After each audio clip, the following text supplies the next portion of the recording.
The alarm did not wake me. The silence did. 1 second the station was humming with the low sound of recycled air and distant voices. The next second there was nothing. No hum, no voices. Just my own heartbeat, loud in my ears, and the red emergency light spinning slowly across the ceiling of the medical bay. My name is Daniel Cole. 3 hours earlier I was a communications officer on Halden Station, a small research outpost near the edge of human space. 3 hours earlier I had a job that mostly meant listening to static and passing messages between ships.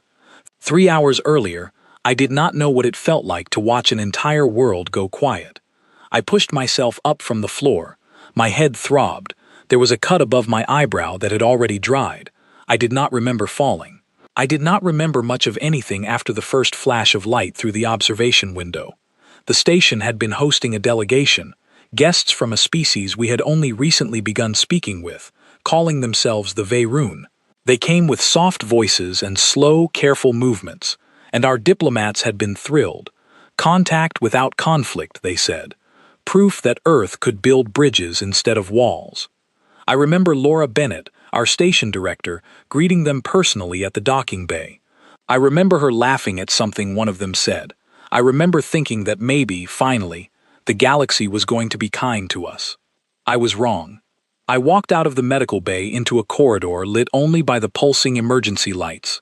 The floor was littered with debris, chairs overturned, a data terminal sparking weakly against the wall. I called out for anyone. No one answered. At the end of the corridor, the observation deck doors were open, torn from their frame. I do not like to describe what I saw there in detail.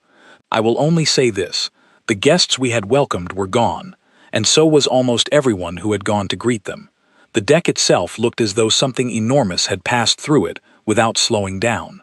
I found Ethan Price near the far wall, alive, pressing a torn piece of his uniform against a wound on his arm. He was younger than me, barely out of training, and his eyes were wide with the kind of fear that does not fully understand what it is looking at yet. They turned on us, he said, the Veyroon, right in the middle of the welcome speech. No warning, nothing. He did not answer. He did not need to. We moved through the station together, checking every room we passed, calling out names that no one answered. Grace Miller, our systems engineer, we found sealed inside a maintenance closet, alive, shaking, clutching a wrench like it might protect her. Oliver Hart, one of our security officers, we found holding the line at a blast door that had somehow kept a section of the station intact. He had a burn along one side of his face and a stare that told me he had seen more than the rest of us combined. The Veyroon ships left 20 minutes ago, Oliver said. Didn't finish the job. I don't know why. Maybe they didn't need to, Ethan said quietly. We gathered what was left of us in the station's small command room. 6 of us, out of a crew and delegation of nearly 200. The main console was still functioning, barely, running on backup power. Grace worked quickly to restore what systems she could, her hands trembling but steady enough to do the work. The first thing that came back online was the long-range communication array. The second thing we saw was the silence from Earth. Normally, a station like ours received a steady stream of updates from Earth Command, routine check-ins, supply schedules, diplomatic bulletins. When Grace pulled up the channel, there was nothing. Not static, not an error message. A deliberate quiet, the kind that comes from a choice, not a malfunction. That's not right, Grace said. Even if the network was down, there would be some kind of automated signal. This isn't down, this is off. I stared at the blank display for a long moment. Somewhere out there, ships full of families were sending distress calls into a void, waiting for answers that used to come within minutes. I had grown up believing Earth always answered, Earth always sent help, Earth always followed the rules, even when the rules were unfair, because that was who we were, the peaceful species, the patient one, the one who kept trying to be liked by a galaxy that mostly saw us as new and small and easy to underestimate. For the first time in my life, I wondered if that was about to change. Oliver moved to the console beside Grace. Checking a secondary channel meant only for military use. He entered a code I did not recognize, one clearly above my clearance, and after a moment, The screen flickered to life with a single line of text. Hold position. Do not respond to further contact from Veyrun vessels. Rescue inbound. No explanation. No comfort. Just an order, clipped and cold in a way Earth Command had never spoken to us before. "That's it?" Ethan asked. "That's all they're going to tell us?" Oliver did not answer right away. He was reading the message again, as if trying to find something hidden underneath the words. Finally he said, "I don't think they're being careless. I think they're being careful about something we don't understand yet." We waited. There was nothing else to do. Grace kept working on restoring life support to more sections of the station, in case there were still survivors trapped somewhere we hadn't reached. Ethan sat with his back against the wall, holding his injured arm, staring at nothing. I stayed by the console, watching the blank comm channel, hoping it would fill with something, anything, that sounded like the Earth I remembered. It was nearly 2 hours later when the rescue ship arrived. Not a diplomatic shuttle, not a slow supply hauler, a sleek combat vessel, faster and sharper than anything I had seen fly under Earth's colors before, gliding into docking range with a precision that felt almost unnatural for how quickly it had traveled. The woman who came through the airlock wore a uniform I did not recognize, dark and unmarked except for a small insignia over her heart. She introduced herself as Commander Nora Bishop, and she did not waste time with comfort. "How many survivors?" she asked. "6," I said. "Maybe more, if there are people still trapped in the lower decks." She nodded once, already relaying orders through a small comm device on her wrist, calling in a search team behind her. Then she looked around the ruined command room, at the blank Earth channel still glowing faintly on the console, and something in her expression shifted. Not sadness, something colder and more focused. "You've been asking why Earth went quiet," she said, without me having said anything at all.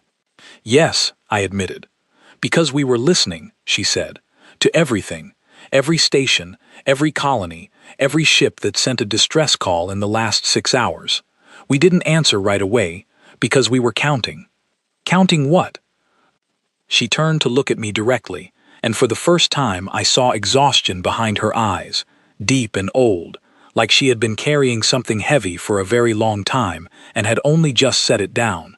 "Counting how many times we said please," she said.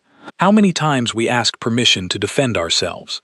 How many treaties we signed that only ever seemed to protect the other side. We've been counting that for years. Daniel Cole. Today, we stopped." I did not fully understand what she meant. Not yet. I only knew that something enormous had shifted somewhere far above my understanding, in rooms I would never see, among people who had apparently been planning for a day like this long before I ever set foot on Halden Station. Grace finally managed to restore the main viewing screen, and for a moment none of us spoke, because there, scrolling across every emergency channel in human space, was a message unlike anything Earth had ever broadcast before. Not a request, not an apology, not a plea for calm. Just 8 words, sent to every ship, every station, every ally, and every enemy across the stars. "We are done being civilized." Commander Bishop watched the message play once, twice, a third time, and then she turned back to us, with something that was not quite a smile and not quite grief, but sat somewhere painfully between the two. "Get your people ready," she said. "Things are about to move very fast." I did not know yet what those words would come to mean. I did not know that the galaxy that had underestimated us for decades was about to learn exactly how much restraint Earth had been quietly, carefully, deliberately holding back. I only knew that the silence was over, and whatever came next, there was no going back to the world I had woken up in that morning. There is a particular kind of fear that comes from realizing the people who are supposed to protect you have been holding something back the entire time you've known them. Not because they wanted to deceive you, but because they were waiting for a reason strong enough to let it go. I felt that fear on the transport ship that carried the 6 of us survivors away from Halden Station. Commander Nora Bishop sat across from me, her posture straight, her eyes distant, watching a small display that scrolled data faster than I could read. "You keep saying we were holding back," I said. "Holding back what exactly?" She glanced at me, weighing how much to say. Then, perhaps because I had just lived through something that earned me an answer, she spoke. Everything, she said. For almost 40 years, Earth has followed something called the Ashari Accord. It's the framework most of known space uses to settle disputes, define territory, and limit what any single species is allowed to develop. Weapons, ship classes, certain kinds of artificial intelligence, even some biological research, all capped, all monitored. That sounds reasonable, I said carefully. It would be, she said, if everyone followed it the same way. But species like the Veyroon learned how to work around it decades ago. They kept their worst developments just outside the lines the Accord drew, technically legal, practically dangerous. Earth, on the other hand, followed the rules exactly as written. We thought that if we proved ourselves trustworthy, if we were the one species that never cheated, eventually the rest of the galaxy would trust us in return. Did it work? Her mouth tightened. For a while it looked like it might. We built relationships. Trade routes, a seat at the Torel Assembly, which is the closest thing this part of the galaxy has to a shared government. We were proud of that seat. We fought for it with patience instead of strength, and for years that felt like the smarter path. And now? Now the species that smiled at that assembly table sent an unmarked fleet to slaughter a diplomatic station that was under Ashari protection, she said. They broke the one rule that was supposed to be untouchable, direct violence against a protected outpost, and they did it assuming Earth would do what it always does. File a complaint, wait for a ruling, ask permission to respond. I thought of Laura Bennett laughing at the docking bay, hours before she disappeared, along with almost everyone she had gone to greet. What changed? I asked. Why announce this now instead of just retaliating quietly? Bishop was quiet for a moment, watching the stars slide past the viewport. Because for years, our military command argued that the only way to survive in this galaxy long-term wasn't through more patience, she said. It was through being taken seriously. And you can't be taken seriously if the only thing anyone has ever seen from you is restraint. The transport eventually delivered us to a much larger vessel waiting in the outer system, a command ship called the Halcyon, far larger and more heavily built than anything I had known Earth to field before. As we boarded, I noticed something odd. The crew moving through its corridors did not have the look of soldiers preparing for a difficult, uncertain fight. They moved like people executing a plan they had rehearsed for years, waiting only for the order to begin. I was given a temporary post monitoring communications while the injured were treated and the survivors debriefed. It gave me access to channels I had never been cleared to see before, and it was there that I began to understand exactly how long this moment had been coming. There were files, old ones, development logs stretching back over a decade, describing programs with names that meant nothing to me on their own. Names like Steady Hand, and Long Silence, and Clear Sky. Reports on propulsion systems that exceeded anything publicly known. Notes on ship hulls built from materials that had supposedly been banned under the Ashari Accord for civilian use, quietly developed under military exception clauses that almost no one outside command had ever seen invoked. A young officer named Adam Cross noticed me reading and sat down across from me without asking permission, which told me he already knew what I was looking at. "You're wondering why none of this ever came up in the news," he said. The thought crossed my mind, I admitted. "Because it wasn't supposed to," he said. "Command decided a long time ago that if Earth was ever going to actually use its full capability, the first time the galaxy heard about it needed to be the moment we used it, not years of warnings beforehand. Otherwise, every other species would have spent that same time figuring out how to counter it, or worse, decided to strike first before we finished building it. That's a big risk," I said, trusting no one would find out. "It was," Adam agreed, "but leaks are usually caused by people talking, and Command made sure almost no one below a certain rank knew enough to talk about anything specific. Most of what you're reading now, I only got cleared for an hour ago." I asked the question that had been sitting in my chest since Bishop's explanation on the transport ship. Why now? Why the Veyroon? And why this particular attack? Adam's expression sobered. "Because Halden Station wasn't the only target," he said. In the last 6 hours, the Veyroon launched coordinated assaults against 4 separate human outposts along the border. 2 research stations, 1 supply depot, and a small colony of about 11,000 people called Marrow Point. My stomach dropped. 11,000 civilians. Most of them made it to shelters in time, he said quickly, seeing my face. Marrow Point had early warning systems most colonies don't, because Command had quietly upgraded them months ago, almost like they expected something like this. Losses there were far lower than the Veyroon clearly intended, but Halden wasn't so fortunate, and neither was the supply depot at Corin's Reach.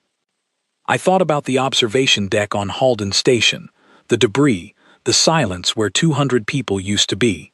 So this was planned, I said slowly, not just by them, by us too. Somehow we knew this was coming. Command suspected the Veyron were preparing something for months, Adam said. Increased fleet movement near the border, unusual troop rotations, a sudden interest in territory that had never mattered to them before. What we didn't know was when or how far they'd be willing to go. When Halden's signal went dark, that was the confirmation Command needed. The moment the first shot was fired against a protected outpost, every restriction we had voluntarily placed on ourselves for 40 years became void under Ashari's own emergency doctrine. So Earth didn't break the rules, I said, understanding now. No, Adam said. We used the rules. Just not the way anyone expected us to. The Accord has always allowed for a full release of restricted capability in the event of a confirmed unprovoked attack on protected territory. No species has ever invoked it, because no species has ever been attacked seriously enough to need it. Until today. I sat with that for a long moment. It explained the strange calm on the ship, the sense that everyone around me had been waiting for this exact moment far longer than I had been aware there was anything to wait for. Grace Miller found me later in a small mess hall near the crew quarters, her uniform replaced with a spare set that fit poorly across the shoulders. She looked tired, in a way that had nothing to do with the hour. I keep thinking about Laura, she said quietly, sitting across from me. She trusted them. She really believed we were finally going to be treated like equals. I know, I said. Do you think this is right? She asked. All of this, whatever we're becoming. I did not have an answer for her, not yet. I had grown up believing that patience was a virtue, that restraint made us better than the species who threatened us. I still believed that, somewhere underneath the fear and the grief.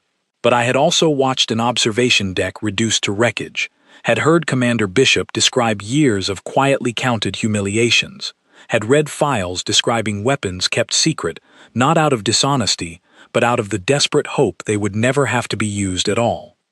I think, I said slowly, that we tried being patient for a very long time, and it cost us people like Laura.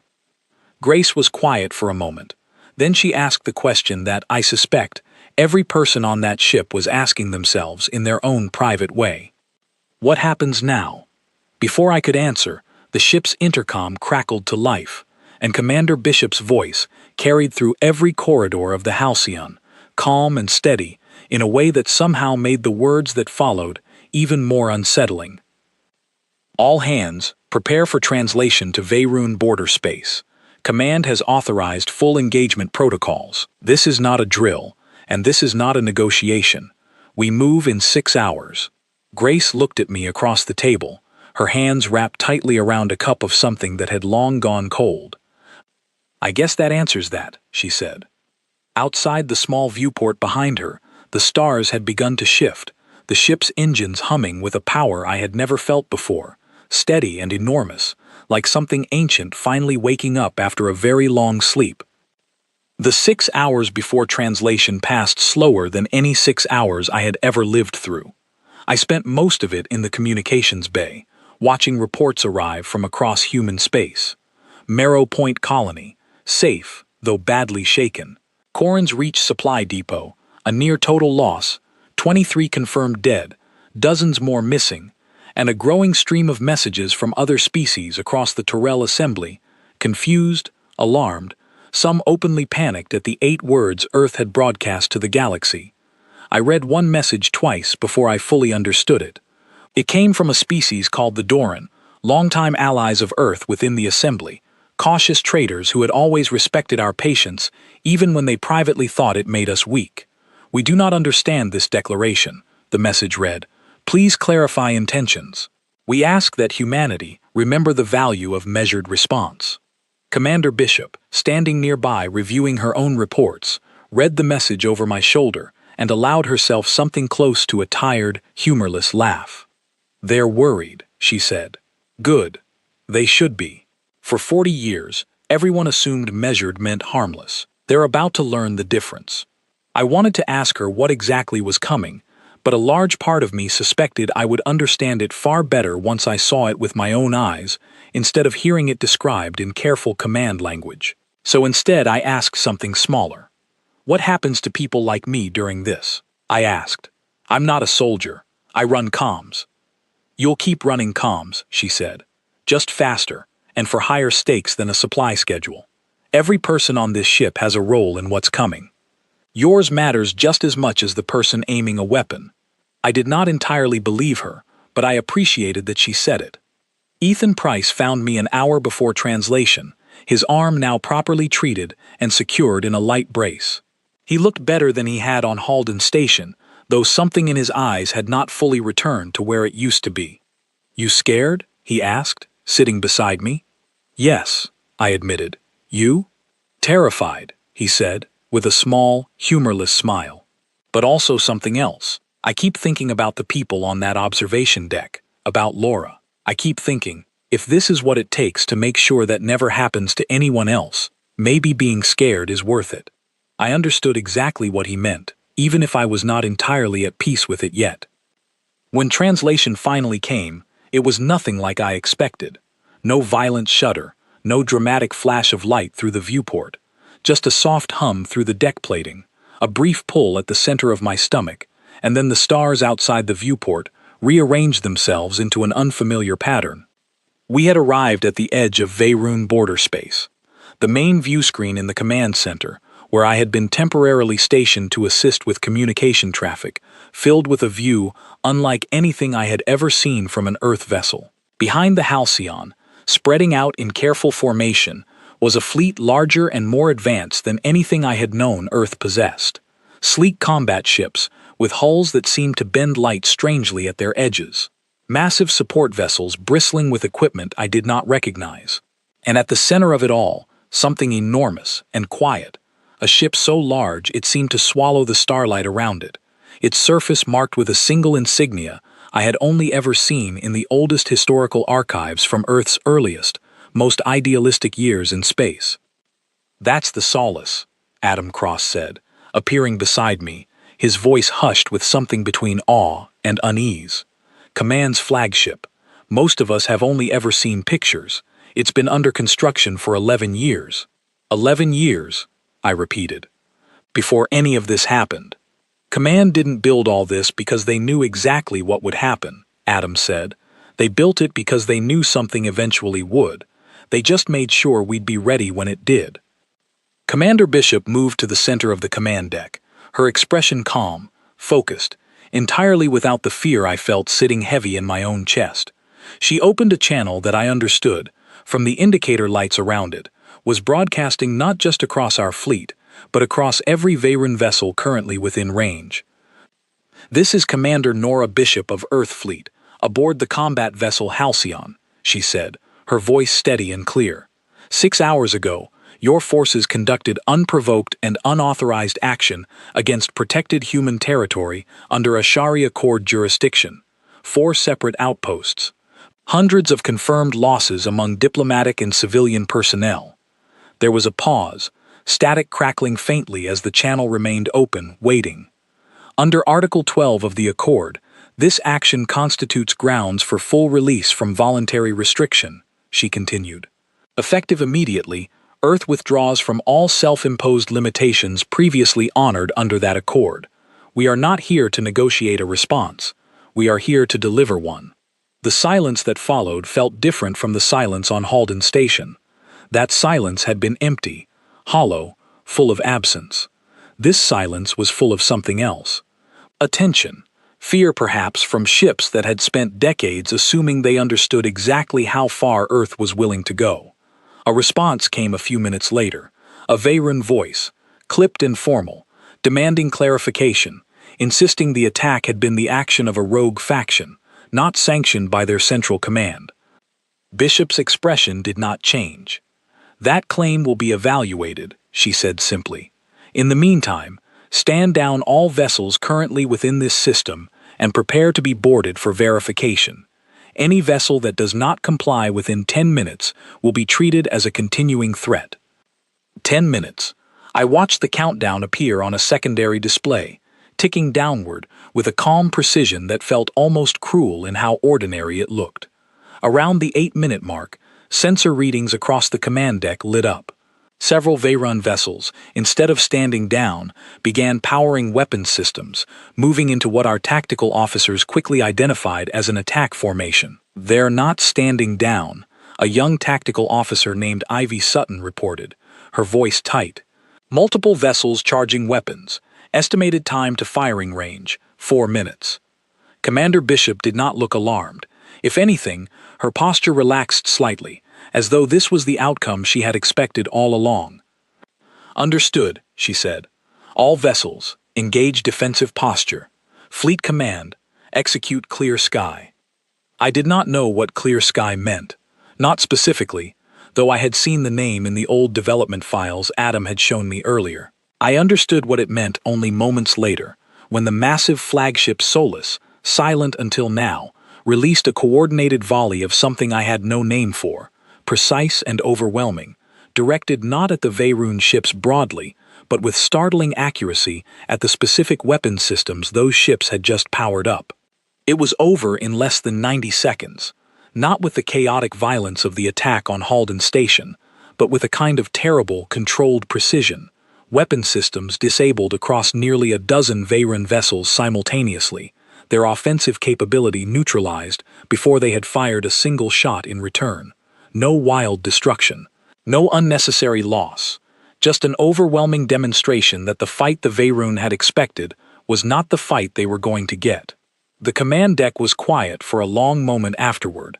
Then Ivy Sutton's voice broke the silence, unsteady with something between disbelief and relief. "Confirmed. All targeted Veyron weapon systems disabled. No further offensive capability detected among the responding vessels." Bishop nodded once, her expression unreadable. "Open the channel again," she told the communications officer beside me. When it opened, her voice was calm, almost gentle, in a way that somehow made the moment feel heavier rather than lighter. "You have your answer," she said to the Veyron fleet. "This was a demonstration, not our full response. Stand down, allow inspection, and account for those responsible for the attacks on protected human territory. This is the only opportunity you will be given." I watched the Veyron formation shift, ships drifting into a passive posture, weapons powering down across the fleet.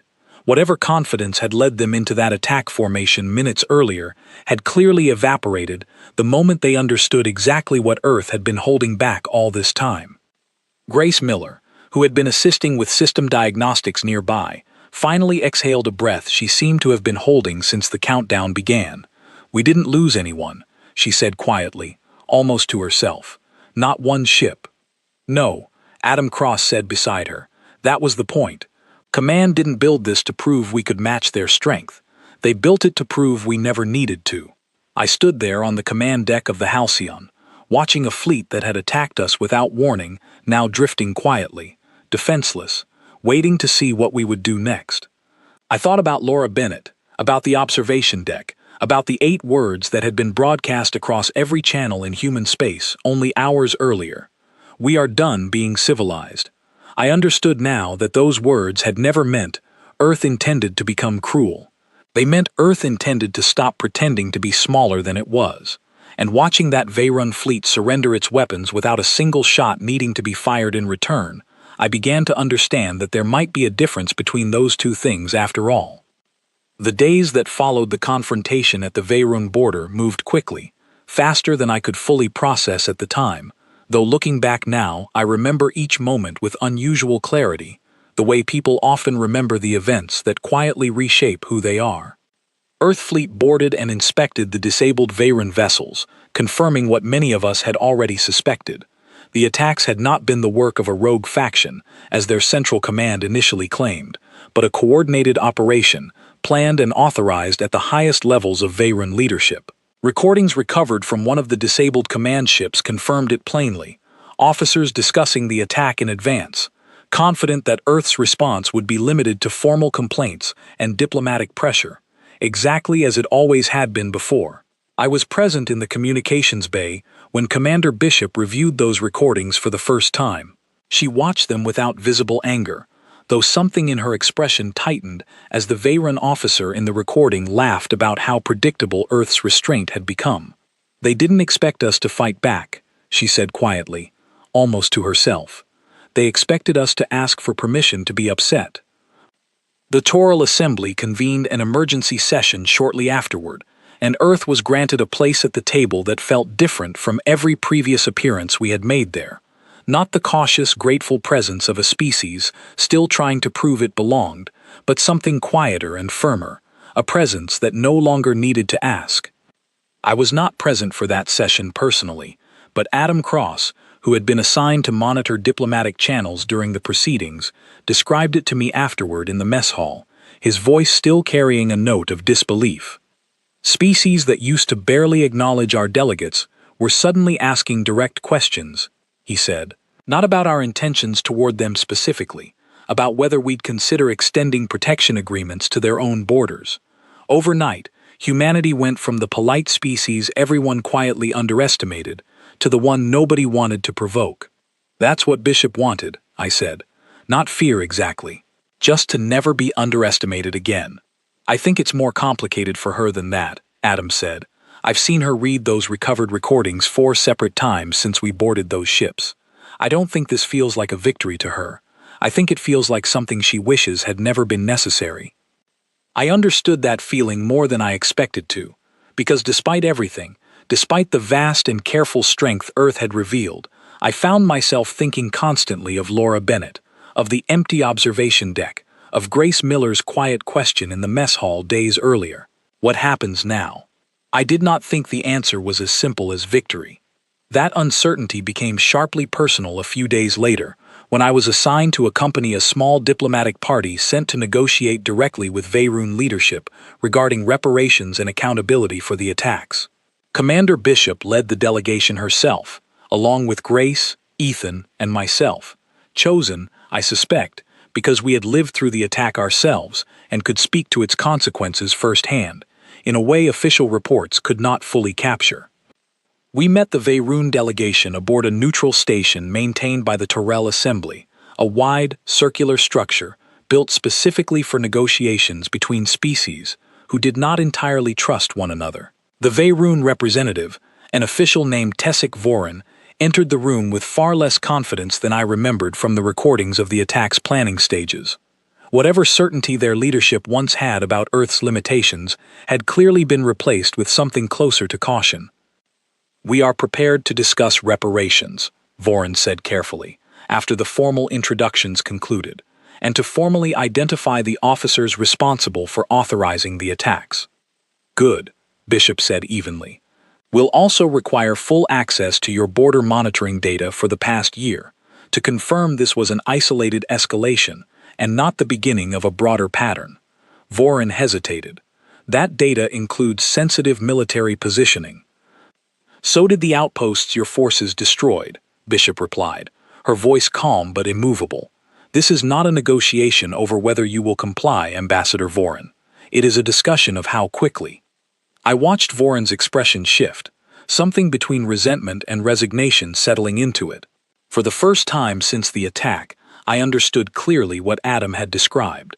Earth was no longer being treated as a polite guest at that table. We were being treated as a species whose patience had a floor, and whose floor had just been located, decisively, by the very people who had underestimated it.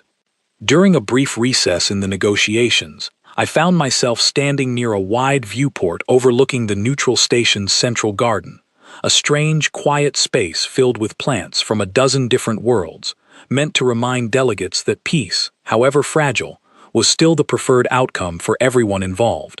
Grace joined me there, her arms crossed, watching the garden without really seeing it. "Do you think this fixes anything?" she asked. "All of this, reparations, accountability, being taken seriously. Does any of it actually fix what happened to Laura, or to everyone we lost?" "No," I said honestly. "I don't think it fixes it. I think it just makes sure it's harder for someone to decide it's worth doing again." Grace considered that for a long moment. "I keep thinking about something Bishop said, back on the Halcyon," she said. "About counting. How many times we said please," she said. "How many times we asked permission to defend ourselves." "I remember," I said. "I think that's what this is," Grace said slowly. "Not revenge, just refusing to keep counting." I thought that was probably the closest anyone had come to explaining, simply and honestly, exactly what had changed since the silence on Halden Station. Not cruelty, not even anger, not really, not anymore. Just an end to a particular kind of quiet suffering Earth had been carrying for decades, disguised as patience. The negotiations concluded 3 days later, with terms that were, by every account I later heard, far more favorable to Earth than any agreement humanity had previously secured within the Tyrell Assembly. Full reparations for the outposts destroyed, formal accountability for the officers responsible, and, more significantly, an amendment to the Ashari Accord itself, one that permanently recognized Earth's right to maintain defensive capability without the previous restrictions that had quietly hobbled us for 40 years. Ethan, sitting beside me on the transport back toward Earth space once negotiations concluded, stared out the viewport with an expression I found difficult to read. "You okay?" I asked. "I don't know," he admitted. "Part of me is relieved. Part of me keeps thinking about what Voron said, right at the end, before we left." "What did he say?" "He asked Bishop if this meant Earth intended to become like everyone assumed the Veyroon already were," Ethan said quietly. "Aggressive, dangerous, a species other people needed to fear just to feel safe from us." "What did she say?" Ethan was quiet for a moment. "She said Earth intended to become a species that other people no longer felt safe attacking," he said. "And that whether or not that meant becoming something to fear was entirely up to how the rest of the galaxy chose to treat us going forward." I sat with that answer for a long time during the quiet journey home. I understood the logic of it, the careful, deliberate reasoning behind everything Earth had done since Halden Station fell silent. But some part of me, the part that still remembered Laura Bennett's laughter at the docking bay, could not fully separate strength from grief, could not entirely convince myself that the two things we had gained, respect and safety, were worth exactly what they had cost us to earn.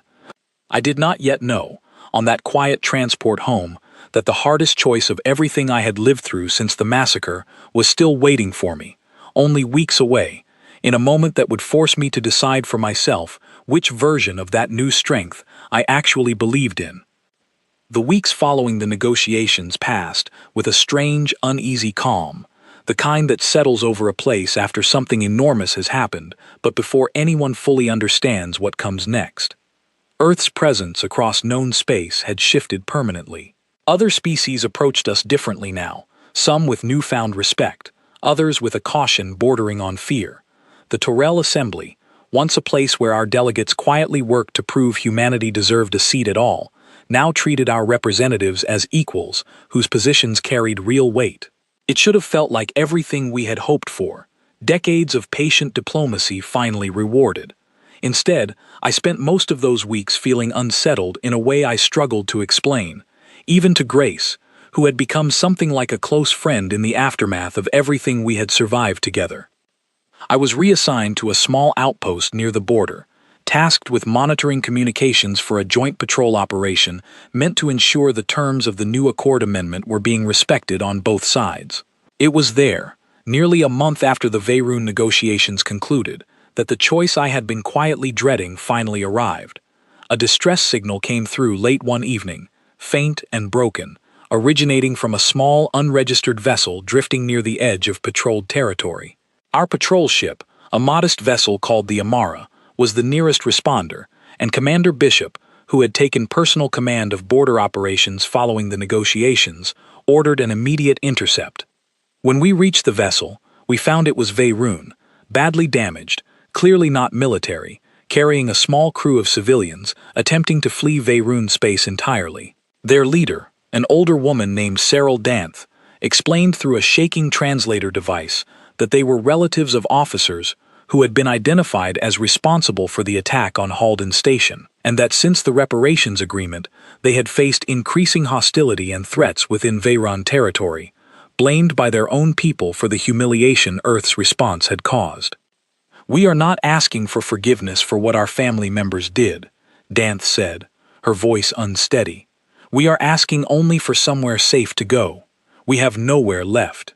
I watched Bishop's expression carefully as she listened.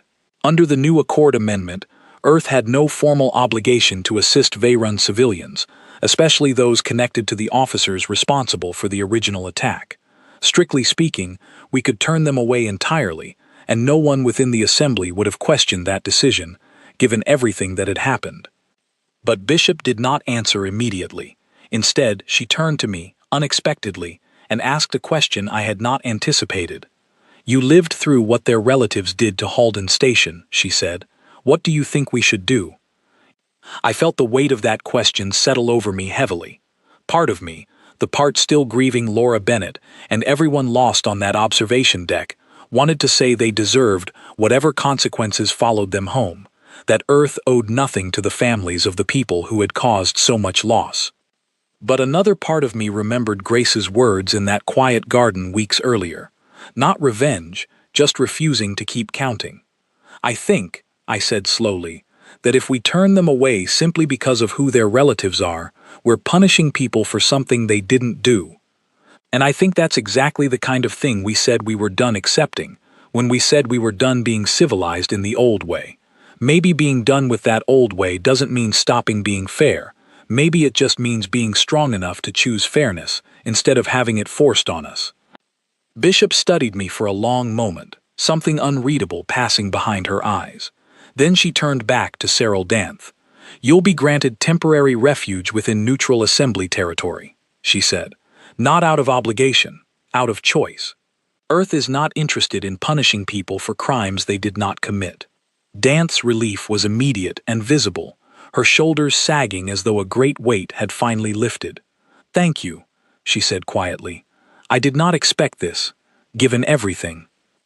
"Neither did I, until a moment ago," Bishop admitted, glancing briefly toward me. Later, once the Veyroon civilians had been safely transferred and the Amara continued its patrol route, Bishop found me alone in the small communications bay, staring quietly out at the stars. "You surprised me back there," she said. "I surprised myself," I admitted. Some part of me wanted to say they deserve to be turned away. "But you didn't say that," Bishop said. "No," I said, "because I kept thinking about what all of this was actually supposed to mean. Being done, being civilized, I mean. If it just becomes an excuse to stop caring about fairness whenever it's convenient, then I'm not sure what we actually gained by refusing to be quiet anymore." Bishop was silent for a long moment, her gaze distant, thoughtful. "When Command first proposed the full release of our restricted capability," she said finally, "there were two very different arguments for why we should do it. One argument was that strength alone would earn us safety. The other was that strength without conscience just makes us another version of the very thing that attacked us in the first place." "Which argument won?" I asked.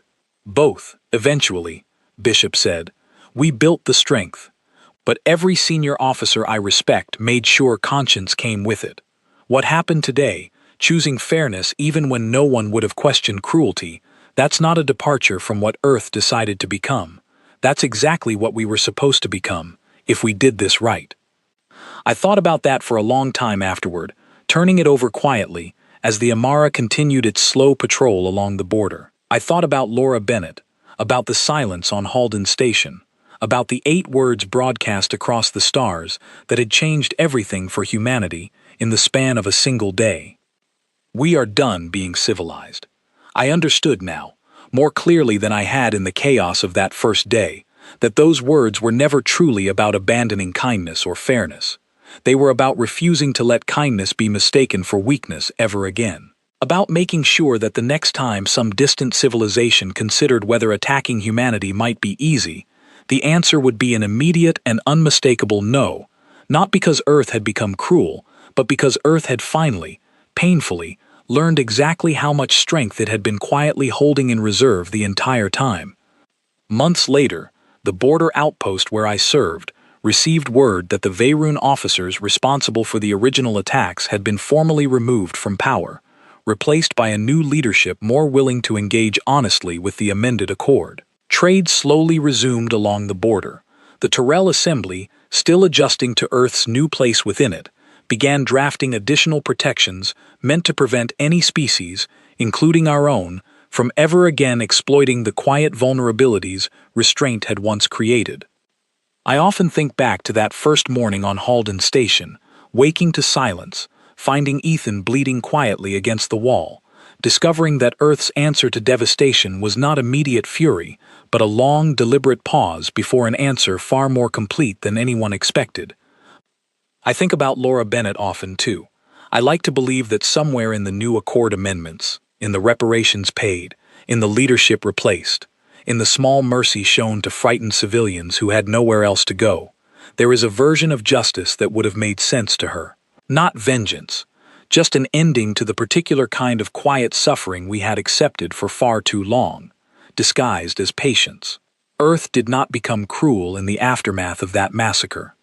It became honest, about its strength, and about its principles both, refusing any longer to hide either one behind a fear of being disliked by a galaxy that had for too long mistaken our kindness for an invitation. "We are done being civilized," Earth had said, on the worst day in our history since we first reached the stars. What I understand now, standing at the edge of a border that finally feels safe in a way it never quite did before, is that those words were never the ending of who we were. They were simply the moment we finally decided to stop apologizing for it.